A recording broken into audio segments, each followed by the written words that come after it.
ஆடி மாதம் அம்மன் வழிபாடு செய்வது எப்படி? நான் செய்வதைப் போல் நீங்கள் வழிபாடு செய்தால் நினைத்த காரியம் சீக்கிரம் நடக்கும். நம்முடைய மனதில் எத்தனையோ நிறைவேறாத வேண்டுதல்கள் இருக்கும். வேண்டுதல்கள் நிறைவேற வேண்டும் என்று கோவில் கோவிலாக ஏறி இறங்கியிருப்போம். எவ்வளவோ பரிகார பூஜை முறைகளை செய்திருப்போம். ஆனால் நம்முடைய வேண்டுதல் மட்டும் பலிக்காது. உதாரணத்திற்கு, நம் வீட்டில் சுபகாரிய தடை, கணவர் சொல் பேச்சு கேட்காமல் தவறான பாதைக்கு செல்வது, கடன் தொல்லை, பணப்பிரச்சனை, சொந்த வீடு கட்ட வேண்டுதல், ஆரோக்கியத்தில் முன்னேற்றம், இப்படி ஒவ்வொரு குடும்பத்திலும் ஏதோ ஒரு பிரச்சனை இருந்து கொண்டுதான் இருக்கும். இந்த பிரச்சனையை சரி செய்வதற்கு தான் கோவிலுக்கு போகிறோம், இறை வழிபாடும் நாம் செய்கிறோம், வேண்டுதலை வைக்கிறோம். இப்படி பிரச்சனையிலிருந்து ஏதாவது ஒரு பிரச்சனையை மட்டும் எடுத்துக்கொண்டு அதற்கான வேண்டுதலை மனதில் நினைத்து தொடர்ந்து இந்த வழிபாட்டை செய்து 48 நாட்கள் நீங்கள் செய்தால் அது சீக்கிரம் நடக்கும். இந்த வழிபாட்டை ஆண்கள், பெண்கள் யார் வேண்டுமானாலும் நீங்கள் செய்யலாம். வீட்டில் இருந்தபடியே வேண்டுமானாலும் செய்யலாம். அம்மனின் திருவுருவப்படத்திற்கு முன்பு இந்த விளக்கை போட வேண்டும். எப்படி என்றால் நான் சொல்கிறேன். எந்த தவறும் கிடையாது. உங்களால் கோயிலுக்கு செல்ல முடியும் என்றால் அருகில் இருக்கும் அம்மன் கோயிலுக்கு சென்று இந்த வழிபாட்டை மேற்கொண்டால் மிகவும் சிறப்பு. கூடிய அதிக சக்தி இருக்கு அதற்கு. உங்களுடைய விருப்பம் அது. முதல் நாள் வீட்டில் விளக்கு போட்டால், அம்மன் திருவுருவப்படத்திற்கு முன்பு வீட்டில் விளக்கு போட்டால் அந்த 48 நாளும் தொடர்ந்து வீட்டிலே தான் போட வேண்டும். ஒருவேளை நீங்கள் கோவிலுக்கு சென்று விளக்கு போட்டால் முதல் நாள் அந்த 48 நாளும் கோவிலிலேயே தொடர வேண்டும். ஒரு நாள் வீட்டிலும் ஒரு நாள் கோவிலிலும் மாற்றக்கூடாது.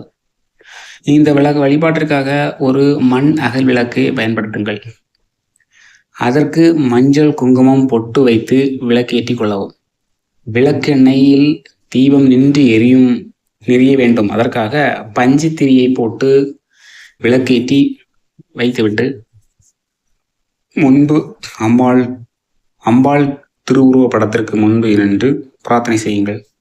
உங்களுடைய வேண்டுதல் என்னவோ அதை அம்பாளின் பாதங்களில் இறக்கிவிடுங்கள். ஒரு வேண்டுதலை மட்டும் வைக்கவும்.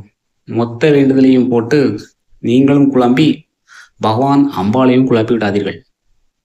கடைசியில் எதுவுமே நிறைவேறாமல் போய்விடும். அதனால் ஒரு வேண்டுதலை மட்டும் வைத்துக் கொள்ளுங்கள். தினமும் காலை அல்லது மாலை ஏதாவது ஒரு நேரம் உங்களுக்கு கிடைக்கும் போது இந்த அகல் விளக்கை ஏற்றி தீபம் நின்று எரிய வேண்டும். அதன்படி செய்து உங்கள் வேண்டுதலை சொல்லி வாருங்கள். நீங்கள் வைத்த வேண்டுதலானது நிச்சயம் 48 நாளுக்குள் பலிக்கும். இந்த வழிபாட்டை தொடங்கக்கூடிய நாள் வெள்ளிக்கிழமையாக இருக்க வேண்டும். வழிபாட்டை தொடங்கும் போது அம்மனுக்கு சர்க்கரை பொங்கல் பிரசாதமாக செய்து முக்கியமாக வைக்க வேண்டும். வழிபாட்டை முடிக்கக்கூடிய நாளிலும் சர்க்கரை பொங்கல் செய்து வழிபாட்டை நிறைவு செய்ய வேண்டும். இடைப்பட்ட நாட்களில் சர்க்கரை பொங்கல் வைக்கலாம், வைக்காமலும் இருக்கலாம். அது உங்கள் விருப்பம். பிரசாதம் வைக்க வேண்டும் என்று அவசியம் ஒன்றும் இல்லை. முடிந்தவர்கள் உங்களால் முடிந்த பழம், உலர் திராட்சை, பேரீச்சம்பழம் இவைகளை பிரசாதமாக வைத்தால் மிகவும் நல்லது. ஏனென்றால் இதெல்லாம் அம்பாளுக்கு ரொம்ப பிடிக்கும். சுலபமான வழிபாடாக தெரியும். ஆனால் இந்த வழிபாட்டை செய்தால் பரிபூர்ண ஆசீர்வாதம் மற்றும் மனதில் நினைத்த காரியம் 48 நாளில் நிரந்தரமாக நடக்கும். இது செய்து பலர் பயனடைந்திருக்கிறார்கள். இது நிரூபித்திருக்கிறார்கள். உங்களுக்கு கடவுள் மீது நம்பிக்கை இருந்தால் நீங்கள் முயற்சித்து பாருங்கள். இந்த ஆடி மாதம் முழுவதும் இந்த வழிபாட்டை செய்தால் உங்களுக்கு நல்ல ஒரு யோகம் கிடைக்கும். இது போன்ற நல்ல ஒரு தகவலை தெரிஞ்சுக்கொள்ள நம் சேனலை தொடர்ந்து ஃபாலோ பண்ணுங்கள். அப்டேட் பண்ணிருக்க எல்லா வீடியோவும் பாருங்கள். இடையிடையே விட்டு பார்க்காதுங்க.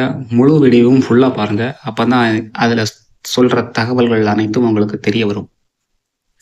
ஒரு லைக் மட்டும் பண்ணிட்டு போங்க.